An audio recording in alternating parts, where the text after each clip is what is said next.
58.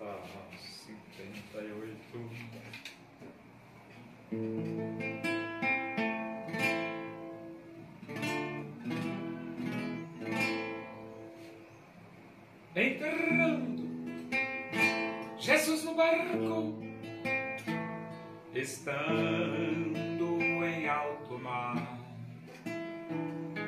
junto com seus discípulos, ia o Evangelho pregar.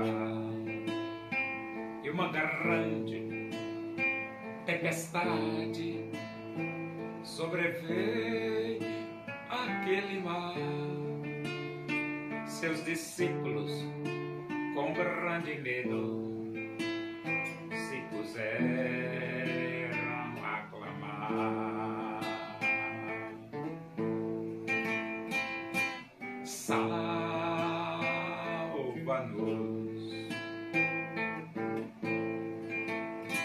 Senhor,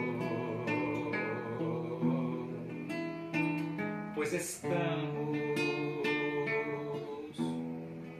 a perecer.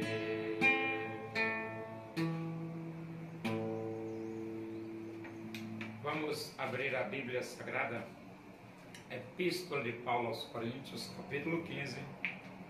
Vamos ler do versículo 50 até o versículo 58. Diz assim as Escrituras Sagradas, a palavra de Deus: isto afirmo, irmãos, que a carne e o sangue não podem herdar o reino de Deus, nem a corrupção herdar a incorrupção. Eis que vos digo um mistério: nem todos dormiremos, mas transformados seremos todos. No momento, num abrir e fechar de olhos, ao ressoar da última trombeta, a trombeta soará, os mortos ressuscitarão incorruptíveis, e nós seremos transformados. Porque é necessário que este corpo corruptível se revista da incorruptibilidade, e que o corpo mortal se revista da imortalidade. E quando este corpo corruptível se revestir de incorruptibilidade, e o que é mortal se revestir de imortalidade, então se cumprirá a palavra que está escrita: tragada foi a morte pela vitória. Onde está, ó morte, a tua vitória? Onde está, ó morte, o teu aguilhão? O aguilhão da morte é o pecado, e a força do pecado é a lei. Graças a Deus que nos dá a vitória por intermédio de nosso Senhor Jesus Cristo. Portanto, meus amados irmãos, sede firmes, inabaláveis e sempre abundantes na obra do Senhor, sabendo que no Senhor o vosso trabalho não é vão. Então Paulo, ele estimula a igreja a ser abundante na obra do Senhor. Por que Paulo diz isso? Ele diz porque ele fala que tudo que você faz para Deus não é em vão. Ele diz assim: o vosso trabalho no Senhor não é vão. Então, se o nosso trabalho no Senhor não é vão, vale a pena trabalhar pelo Evangelho de nosso Senhor Jesus Cristo. Agora, no versículo 50, Paulo diz: carne e sangue não podem herdar o reino de Deus. Carne e sangue não podem herdar o reino de Deus. Isto significa dizer que o nosso corpo será transformado em um corpo de glória. E ele diz: nem a corrupção herdar a incorrupção. Então esse corpo é um corpo corruptível. É por isso que ele será transformado em corpo de glória. E ele diz aqui: eis que vos digo um mistério, nem todos dormiremos, mas transformados seremos todos. Ele quer dizer o seguinte, que nem todos vão morrer. Ou seja, quando Jesus voltar, vai ter pessoas vivas na terra. E esses crentes que estão vivos, eles vão ser transformados imediatamente. É um milagre, né? Milagre. E ele diz: no momento, no abrir e fechar de olhos, ao ressoar a última trombeta. Então, vai ter o toque da última trombeta. E quando tocar a última trombeta, ele diz: a trombeta soará, os mortos ressuscitarão incorruptíveis e nós seremos transformados. Então, quando a última trombeta tocar, os mortos vão ressuscitar incorruptíveis. E os crentes que estiverem vivos serão transformados. Naquele momento ali, esse nosso corpo de humilhação será transformado em um corpo de glória. É por isso que você precisa confiar em Deus, não se preocupar. Porque no momento da segunda vinda de Jesus,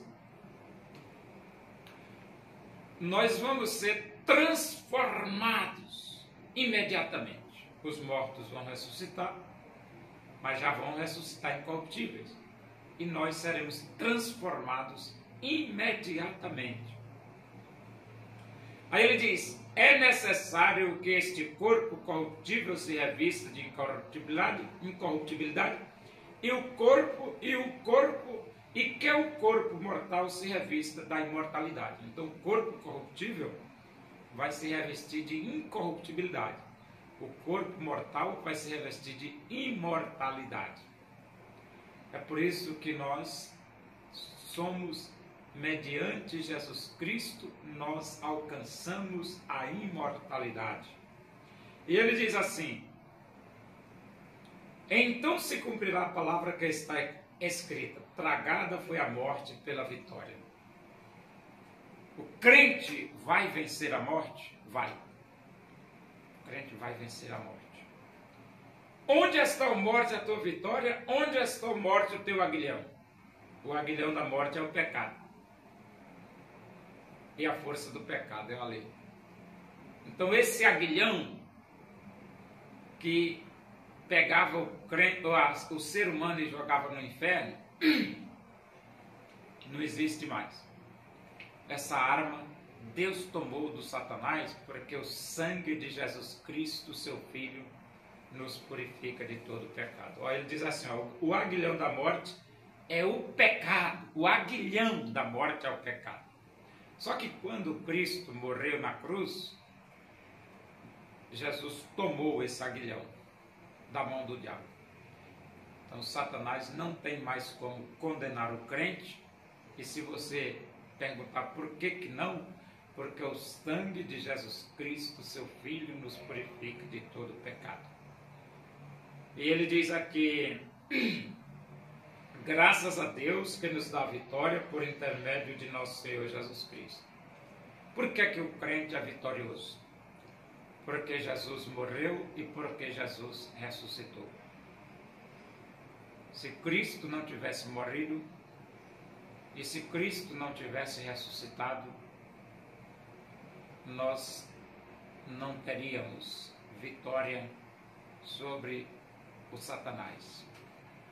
Mas uma vez que Cristo morreu e que Cristo ressuscitou, a Bíblia diz: se Deus é por nós, quem será contra nós? A vitória da igreja é assegurada, porque Jesus morreu e porque Jesus ressuscitou. E então, aqui é que Paulo conclui a sua palavra dizendo: amados irmãos, sede firmes, sede firmes, amados irmãos, sedes inabaláveis, não permitam que abalem vocês, sede inabaláveis. Amados irmãos, sede sempre abundantes na obra do Senhor. Aqui é o Paulo aconselhando os irmãos de Corinto. E ele diz, sabendo que no Senhor o vosso trabalho não é vão. Vale a pena trabalhar a Deus. E vale a pena abrir o seu coração e aceitar Jesus como Salvador de sua vida. E você vai ser a pessoa privilegiada por pertencer à família de Deus e por morar no lar celestial juntamente com Jesus, com Deus e com a igreja de nosso Senhor Jesus Cristo.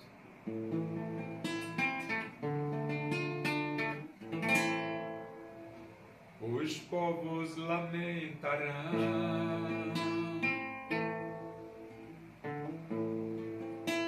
a vinda do Filho do Homem,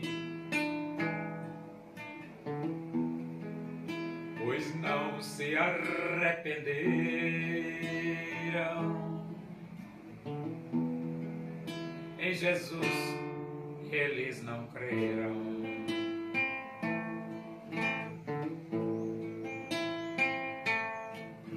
Assim como ele subiu, assim Jesus voltará. Assim afirmar os anjos, assim mesmo se cumprirá.